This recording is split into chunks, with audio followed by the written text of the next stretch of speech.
Good morning, Simon. Should I contact the ground station? No, but how about some music? Great, let's play your favorite hits. That's what interaction with Simon will be like on the International Space Station. Simon can see, hear, and react to his environment. Hello, the space vacuum and how it works. The Hubble anomaly is expanding. Has so since the beginning of time. Hubble explains this anomaly with characteristics like a balloon that is being blown up. As it does, it spreads apart galaxies further and further apart and at a constant rate of speed. Matter tells space to move, and space tells matter to curve. But what does this anomaly create as far as affects of the space? This anomaly absorbs the freezing cold element of its vapors from the vacuum. By doing this, it physically inflates its own body, making it enlarge and get bigger and bigger. This exchange of vacuum elements is what keeps this anomaly in action. The velocity of the expansion is about 42 miles per second each second of time on the clock. I say this because most measurements are not exact and only really approximations. Nevertheless, it has a constant rate of speed it is inflating at. Earth gravity works proportionate with its force at 9.8 meters a second.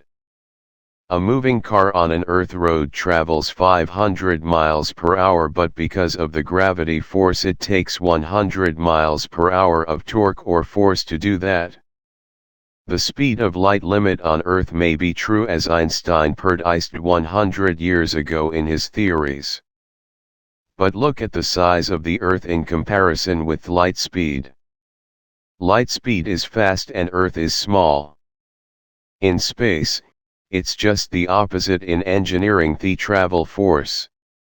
In space your ship travels 500 miles per hour, it only takes 250 miles per hour of force. It's just the opposite of Earth gravity, though relativity doesn't look into this exchange of force and or gravity. The anomaly or the Hubble balloon is pushing out 45 to 50 miles per second of inflating force. By that I am speaking about its size increasing in mass. These measurements come from the Hubble rate. The anomaly or the sphere absorbs vapors from the vacuum cold and uses it to expand itself. It gets bigger in mass, pushing the space around it away from it as it expands in size.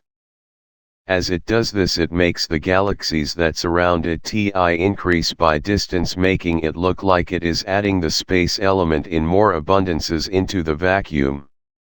It is the vacuum of space that resides empty in space, but because of its region of area there exists a freezing cold with little existence of suns throughout. Though this anomaly exchanges this cold vapor, it absorbs the cold element to expand itself. If the vacuum environment was to get too cold without this exchange, all life would cease from the cold.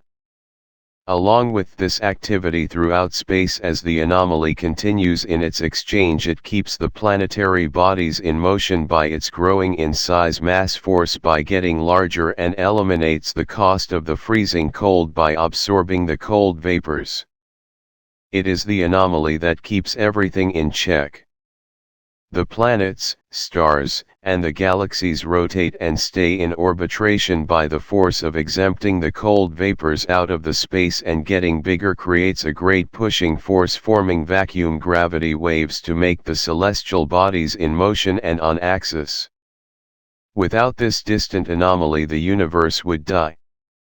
Imagine space like a painted picture on a canvas. It doesn't change. Without motion nothing moves and life does not exist. Day and night do not exist, and the flowers can never feel the interaction of the night cold and the daytime warmth. All life dies. The planets don't rotate and the solar systems never orbit. The Hubble theory invents the life that exists throughout the cosmos.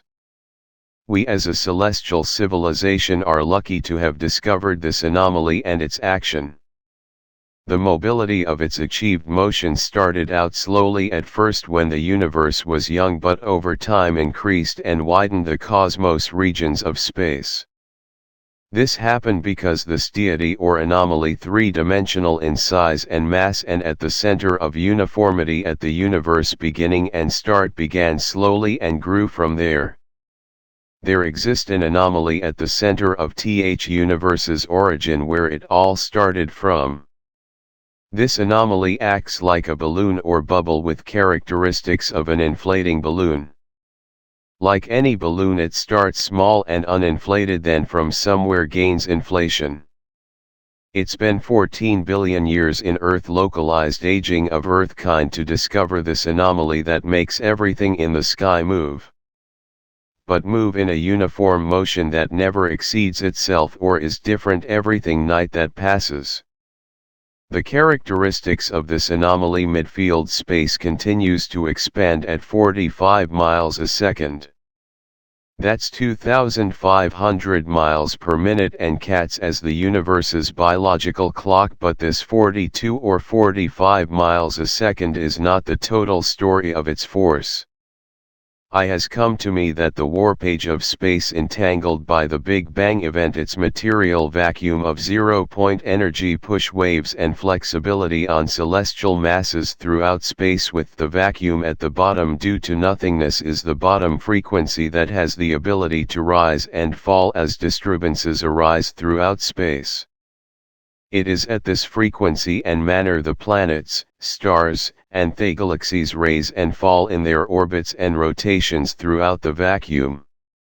The force of presence in space is in motion by not the space or the vacuum, but the anomaly of the physical body that expands the material cosmos on their bodies.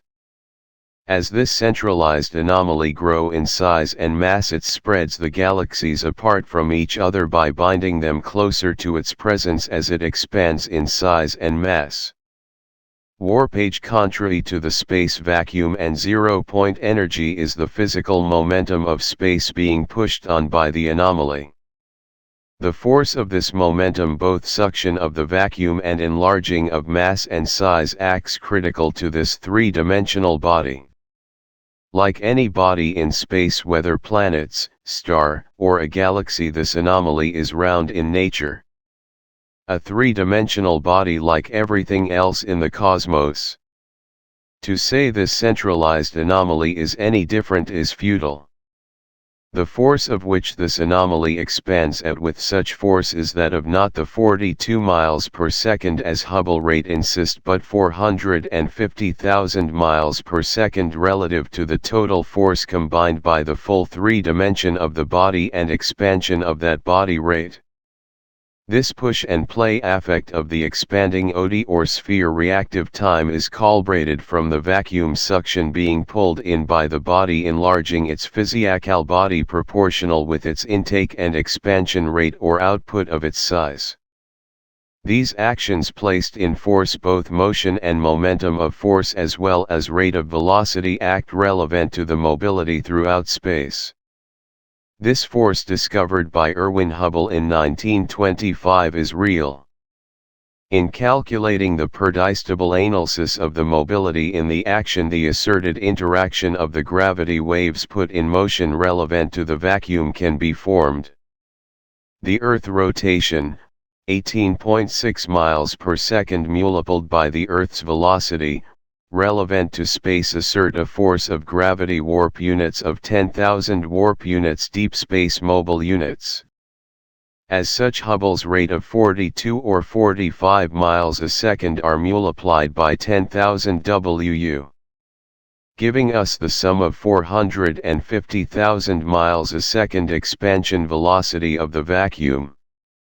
This sum is achievable differently, but a common mathematical formula using these wave or warpage units is easier. It means that the vacuum gravity has a rise and depth of 10,000 units squared due to space warpage. The bang, I refer you to my latest book, The Cosmic Core and the Theory of Space Buoyancy of the Universe.